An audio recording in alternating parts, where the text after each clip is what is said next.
समय पर फैसले नहीं लेती सरकार, नितिन गडकरी ने फिर इशारों में कह दी चुभने वाली बात। अपने बेबाक बयानों के लिए चर्चित नितिन गडकरी ने एक बार फिर अपने ही अंदाज में बात की है। एक कार्यक्रम को संबोधित करते हुए उन्होंने कहा कि सरकार समय पर फैसले नहीं लेती है और यह एक समस्या है। अपने बेबाक बयानों के लिए चर्चित नितिन गडकरी ने एक बार फिर अपने ही अंदाज में बात की है। एक कार्यक्रम को संबोधित करते हुए उन्होंने कहा कि सरकार समय पर फैसले नहीं लेती है और यह एक समस्या है। नेटकॉन 2022 कार्यक्रम को संबोधित करते हुए नितिन गडकरी ने कहा, आप चमत्कार कर सकते हैं, यहाँ संभावनाएं भी मौजूद हैं और क्षमता भी मौजूद है। मेरा कहना है कि भारत के इंफ्रास्ट्रक्चर का भविष्य सुनहरा है।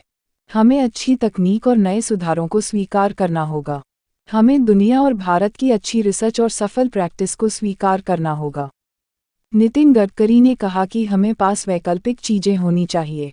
इससे हम क्वालिटी से समझौता किए बिना ही लागत कमी ला सकते हैं। निर्माण के काम में टाइम बहुत अहम होता है, यह सबसे बड़ी पूंजी है। सबसे बड़ी समस्या यह है कि सरकारें समय पर फैसले नहीं लेती हैं। उन्होंने कहा कि तकनीक और संसाधनों से भी यह महत्वपूर्ण चीज़ है। उन्होंने कहा कि हमारे पास बहुत क्षमता है, लेकिन हम 60 लाख करोड़ रुपए के ईंधन का आयात करते हैं और यह समस्या की बात है।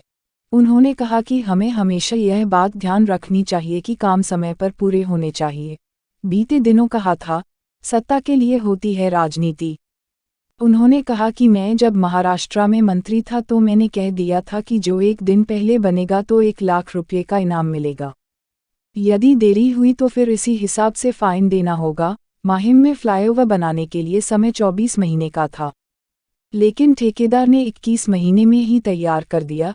इसकी वजह यह थी कि उसे बोनस मिलना था। बता दें कि नितिन गडकरी अक्सर ऐसे बयान भी देते रहे हैं जो भले ही विपक्ष को अनुकूल लगें, लेकिन उनकी पार्टी के नेतृत्व और सरकार को चुभने वाले होते हैं। पिछले दिनों ही उन्होंने एक कार्यक्रम में कहा था कि आज की राजनीति सत्तानीति हो गई है। इसका लोक कल्याण से कोई लेना देना नहीं रह गया। कई बार तो लगता है कि राजनीति से संन्यास ही ले लिया जाए।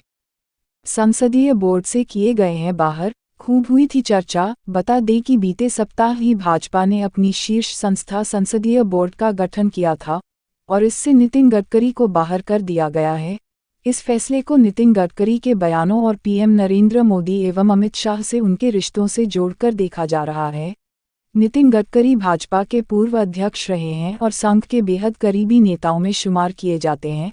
ऐसे में संसदीय बोर्ड से उनके बाहर होने पर काफ़ी चर्चाएं हुई थीं।